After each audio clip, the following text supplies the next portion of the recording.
Hello दोस्तों, आज हम पढ़ने जा रहे हैं ड्रग एंड कॉस्मेटिक एक्ट, जो कि हमने थोड़े टॉपिक पहले कर लिए। मैंने पहली वीडियो पे आप देख सकते हैं। अब हम जो करने जा रहे हैं, जो टॉपिक हमारे लेफ्ट रह गए हैं वो हम ठीक है। पहले दोस्तों, मैं आपका अपने चैनल पे स्वागत करता हूं, जिसका नाम है अमन ट्यूटोरियल। आप आशा करते हैं कि बहुत बढ़िया होंगे। आज हम पढ़ने जा रहे हैं ड्रग एंड कॉस्मेटिक एक्ट। दोस्तों, जो कि पहले आपको तभी ये वीडियो क्लियर होगी अगर आप इसकी पहली वीडियो देखोगे, पार्ट फर्स्ट। ये पार्ट सेकंड वीडियो है, ठीक है। हम एक बारी करने से पहले ड्रग एंड कॉस्मेटिक एक्ट में जल्दी जल्दी एक बारी आपको गो थ्रू करवा देता हूँ इससे। दोस्तों, ड्रग एंड कॉस्मेटिक एक्ट जो कि 1940 में जो कि रूल स्टार्ट हुआ था, ठीक है। ये क्यों बनाया गया था? ताकि भी जितनी भी ऑल ओवर इंडिया में जितनी भी स्टोरेज हो रही है, प्रोडक्शन हो रही है, या मार्केट एक्सपोर्ट इंपोर्ट करवा रहे हैं ना, उसके ऊपर एक लॉ बनाया गया था, ठीक है। ये आप पहली वीडियो देखना। ये जो वीडियो होगी ये काफ़ी, मैं इतनी डिटेल नहीं करूँगा इन टॉपिक के बारे में।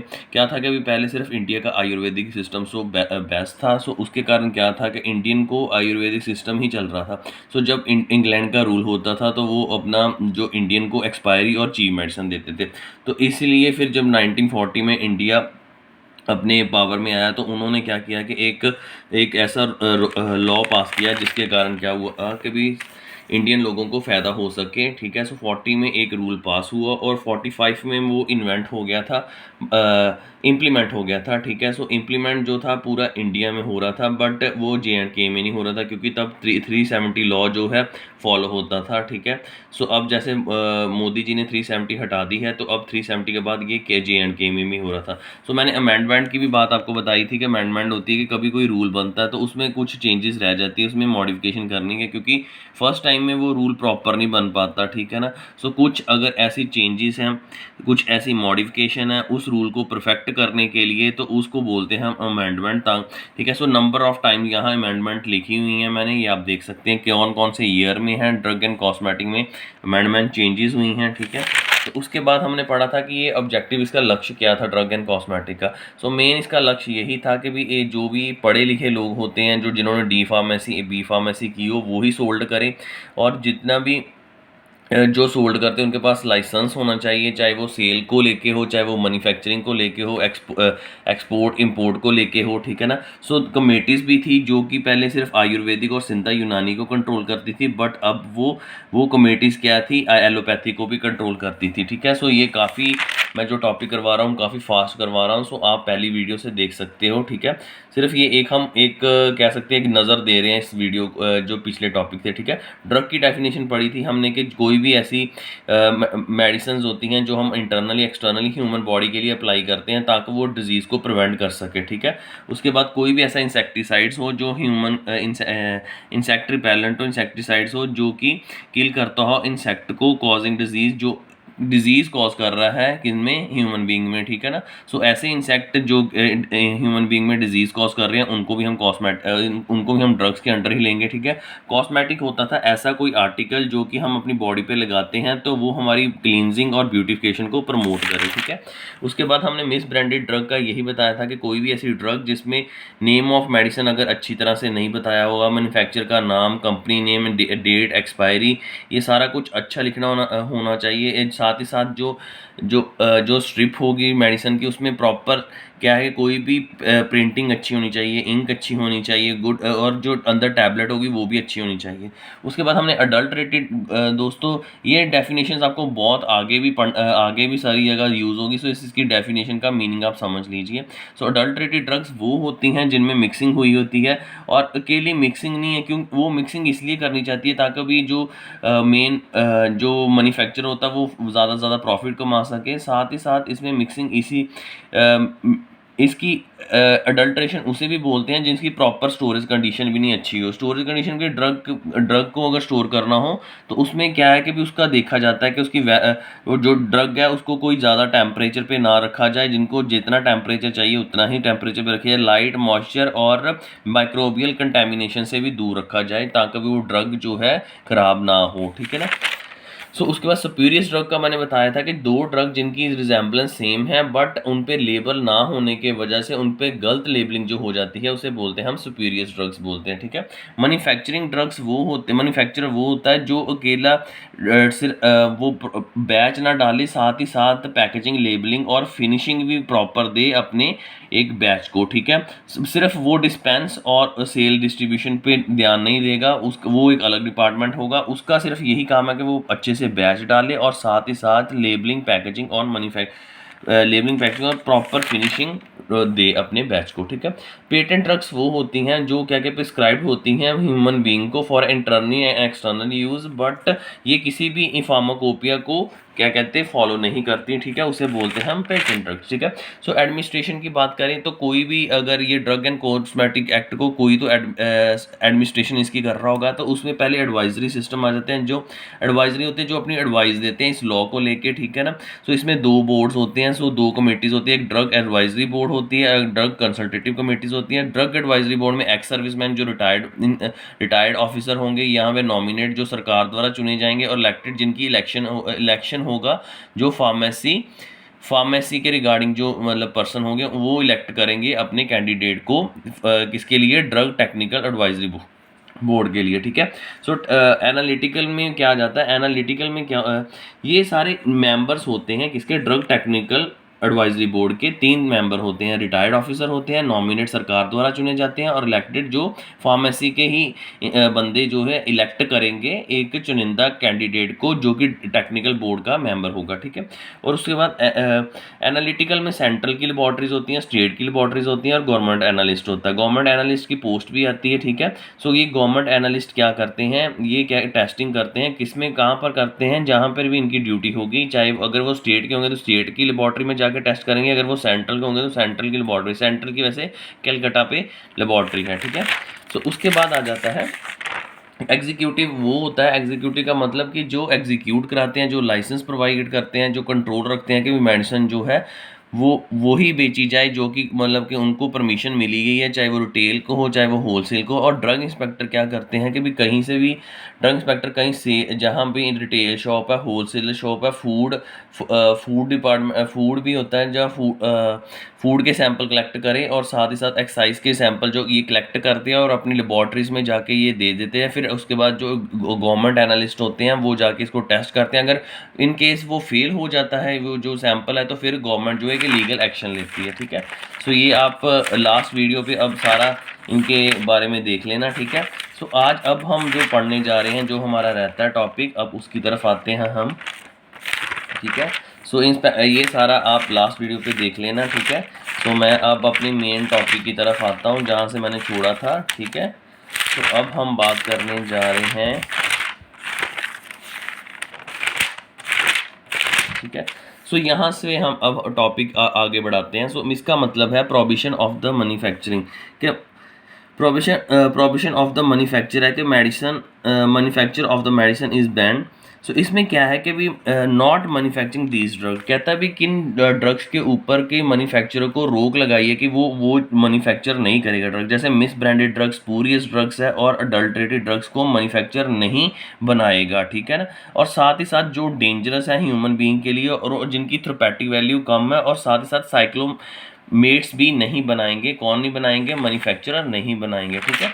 उसके बाद आ जाता है manufacturing of drug other than schedule C1 and C2। इसमें लिखा है कि no ophthalmic narcotics are manufacture only, कहता है भी कोई भी नारकोटिक नहीं मैन्युफैक्चर होगी, सिर्फ कौन सी मैन्युफैक्चरिंग होगी, मैन्युफैक्चरिंग सिर्फ टैबलेट कैप्सूल की ही मैन्युफैक्चरिंग होगी जो कि अंडर C और C1 शेड्यूल में आते हैं, ठीक है। फिर क्या होता है कि भी जब भी डॉक्टर जो फिर इंस्पेक्टर होता है वो जाके मतलब जो कंपनी होती है वहाँ पर जो मैन्युफैक्चरिंग एरिया होता है वहाँ पर जाके चेक करता है, ठीक है ना। सो इंस्पेक्टर प्रॉपर तभी मैन्युफैक्चरर को जो कंपनी का मालिक होगा उसको तब भी लाइसेंस प्रोवाइड करेगा अगर वहाँ पर प्रॉपर रूम की साइज़, गोडाउन, ठीक है ना, QC डिपार्टमेंट हो, मैन्युफैक्चर एरिया हो। सो ये होगा तो वेयर हाउस हो या साथ ही साथ ऑफिस हो, तो उसके बाद ही फाइनली ड्रग इंस्पेक्टर क्या है लाइसेंस प्रोवाइड करता है।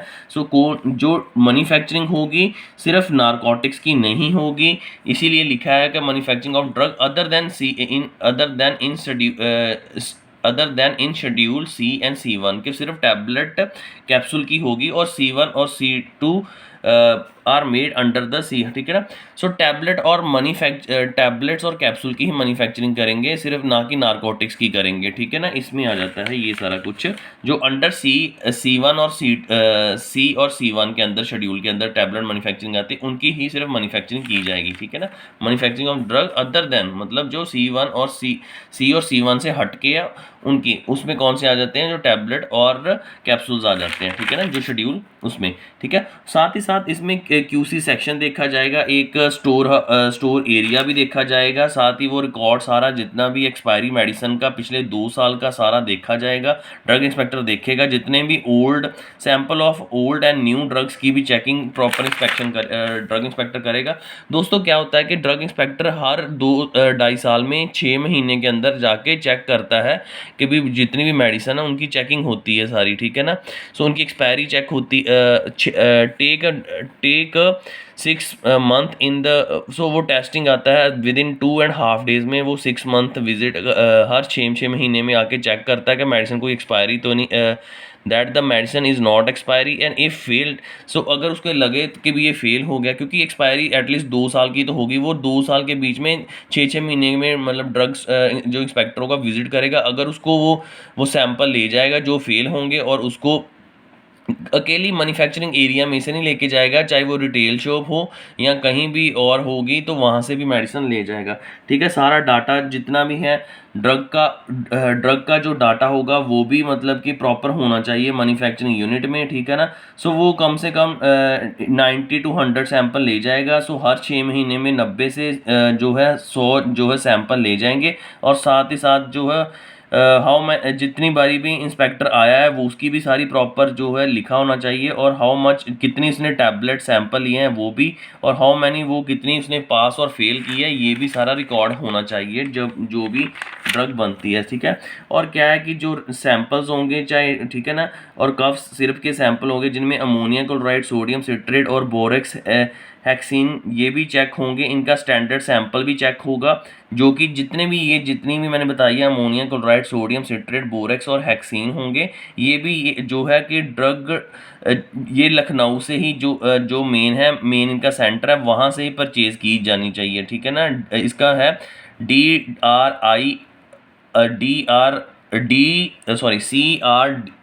CDRI और CDR, ठीक है, ये लेबॉर्ट्रीज़ हैं, ठीक है ना। सो यहाँ से ही क्या है कि सैंपल कलेक्ट होने चाहिए, ठीक है। एक लखनऊ में है और एक कैलकाटा में है, जितनी भी अमोनिया क्लोराइड, सोडियम सिट्रेट या बोरेक्स और हेक्सिन की, ठीक है। उसके बाद हम बात कर रहे हैं मैन्युफैक्चरिंग ऑफ द ड्रग जो under manufacturing drugs who's in schedule, और ठीक है। सो इसमें ये बताया गया है कि भी जो मैन्युफैक्चरिंग है ड्रग जो शेड्यूल C और C1 के अंदर आ रहे हैं वो कौन से हैं। सो इसमें जो है जितने भी C और C1 में कौन से आ जाते हैं, जैसे मैंने आपको बताया था कि जैसे ऑफ्थैल्मिक मिक्सचर्स आ जाते हैं। सो जितनी भी ये ड्रग्स होंगी इनके प्रॉपर सारा स्टरलाइज इसकी जितने भी इंजेक्शन की जो एम्प्यूल हैं ये प्रॉपर स्टरलाइज हैं। एरिया देखा जाएगा जहाँ वॉशिंग होती है, ठीक है, प्रॉपर इनका देखा जाएगा कि ये सील जो आपके एम्प्यूल और कंटेनर हैं प्रॉपर सील हैं, ठीक है ना। जो ये जितना भी कंटेनर हैं वो उनके बारे में देखा जाएगा कि भी वो अकॉर्डिंग टू शेड्यूल F हैं, ठीक है। और रिपोर्ट होंगे और साथ ही साथ एनारोबिक और एरोबिक कंडीशंस भी देखी जाएंगी ताकि कोई भी बैक्टीरिया या वायरस जो है हमारे इंजेक्शन को ख़राब ना करें, ठीक है। सो ये सारा है क्या कहते हैं मैन्युफैक्चरिंग ऑफ दूस जो C1 और C2 के अंदर आते हैं। साथ ही साथ ये भी देखा जाएगा कि जितने भी पेरेंटल प्रोडक्ट है उनकी पायरोजन टेस्टिंग होती है, उसका रिकॉर्ड मेंटेन है। साथ ही साथ प्रॉपर ये भी देखा जाएगा कि कल्चर जो हैं वो सारी कल्चर भी देखा जाएगा कि कल्चर प्रॉपर बने हैं, और उसमें माइक्रोबियल टेस्टिंग होती है कल्चर में। और this is that in which the drug inspector work in the at least 18 month, कहता है यही वो मतलब है जिसमें यही वो एरिया है जिसमें ड्रग इंस्पेक्टर का जो एक्सपीरियंस हमने पहले बात की थी, तो वही यही है वो एरिया है जिसमें ड्रग इंस्पेक्टर का मिनिमम 18 ईयर एक्सपीरियंस होना चाहिए for the post of drug inspector, ठीक है। उसके बाद हमने मैन्युफैक्चर नारकोटिक्स की बात की है कि किन manufacturing of narcotic under schedule X में बताया गया है। तो मिनिमम जो है sale and purchase of last 5 year की, मतलब सेल और परचेज जो है अगर हमें नारकोटिक का करना है, ठीक है ना। सो उसके बाद सारी जितनी भी सेल अंडर लास्ट 3 मंथ में कितनी सेल हुई हैं, ठीक है ना। सो रिस्पॉन्सिबल पर्सन लगाना चाहिए जो working in the QC chemist में हो, ठीक है। साथ ही साथ रिकॉर्ड होना चाहिए जितने भी पर्सन लेबर काम कर रहे हैं यहाँ पर शेड्यूल एक्स पे, ठीक है ना, ठीक है। तो साथ और इसमें बताया गया है, सो जितनी भी 100 डोज से ज़्यादा नहीं बननी चाहिए, ठीक है ना, टैबलेट और कैप्सूल की, अगर नारकोटिक की हो और लिक्विड की हो तो 300 से ज़्यादा नहीं बननी चाहिए। इंजेक्शन सिर्फ 5 ml से ज़्यादा नहीं बनना चाहिए। पैकिंग नॉट एक्सीड, इससे ज़्यादा पैकिंग एक्सीड नहीं कर सकते अगर नारकोटिक चीज़ें बना रहे हैं, ठीक है। उसके बाद हम बात कर रहे थे लोन लाइसेंस। वो होता है कि जैसे मेरे पास मेरी एक मैन्युफैक्चरिंग एरिया है, बट मेरे को क्या गवर्नमेंट लाइसेंस नहीं दे रही, तो मैं किसी और बंदे के उसका लाइसेंस ले लूँगा और उससे क्या है कि अपनी मैन्युफैक्चरिंग को रन करूँगा, ठीक है ना। उससे क्या बोलते हैं लोन लाइसेंस। रीपैकेजिंग की, जैसे मेरे को पैकेजिंग का लाइसेंस नहीं मिला तो मेरे को जो किसी और बंदे को मिला, तो मैं उसका भी रीपैकेजिंग लेके लाइसेंस तो अपनी पैकेजिंग को रन करूँगा, ठीक है। तो उसके बाद आ जाता है कि क्या कहते हैं, ये कुछ पेनल्टीज़ और लिखी हुई हैं। पेनल्टीज़ जो मैन्युफैक्चरिंग, अगर तो कोई स्पीरियस ड्रग लेकर पकड़ा जाता है, स्पीरियस ड्रग की मैन्युफैक्चरिंग को लेकर पकड़ा जाता है, तो उसके 1 to 3 ईयर की जो है कि उसको जेल होगी, साथ ही साथ उसको 5,000 का जुर्माना भी होगा। सेकंड टाइम पकड़ा जाता है तो 2 से 6 साल। ऐसे ही अडल्ट्रेटेड ड्रग के लिए बताया गया है। सो ये सारा जितना भी रुपये, ठीक है। सो यही बताई गई हैं। सो ये सारा कुछ बताया गया है। हाँ, अगर सी और C1 का लाइसेंस नहीं है या नारकोटिक्स का लाइसेंस नहीं है तो उसके लिए भी इम्प्रिजनमेंट है, ठीक है ना। तो उसके ये सारा मैंने यहाँ बताया, आप यहाँ से पढ़ सकते हैं, ठीक है ना, कितने साल की और कितनी फीस पे करनी होगी, ठीक है। साथ ही साथ इसमें ये भी है कि मैन्युफैक्चरिंग जो कॉस्मेटिक है, सिर्फ जो कॉस्मेटिक होने चाहिए, तो उसमें मिस ब्रांडेड स्पूरियस ड्रग नहीं मैन्युफैक्चर होनी चाहिए। और साथ ही साथ जो कंपाउंड है जैसे हेक्साक्लोरोफिन है, मर्करी है, ये जो है क्योंकि ये हमारे स्किन को अफेक्ट करते हैं और स्किन के लिए अच्छे नहीं है।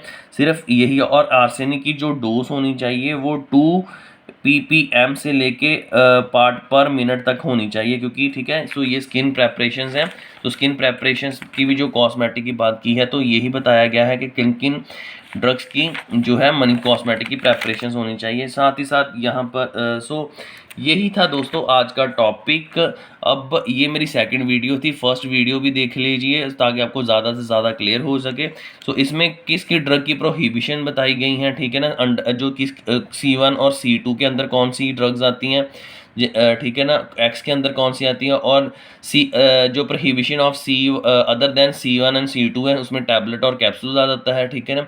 और साथ ही साथ इसमें हमने पढ़ा पेनल्टीज़ के बारे में पढ़ा। ये पीछे चार्ट है, ठीक है। जो अगर कोई स्पूरियस ड्रग अगर बनाता है, ठीक है, तो उसमें सरकार कौन सी उसको सज़ा देती है और कितना फ़ाइन देती है, ठीक है ना। अगर कोई लाइसेंस के बिना C1 और C2 या एक्स के नहीं, जिनके पास लाइसेंस है, उनकी अगर मैन्युफैक्चरिंग करता है तो सरकार द्वारा क्या उनको सज़ा और उनको फ़ाइन डाला जाएगा, ठीक है।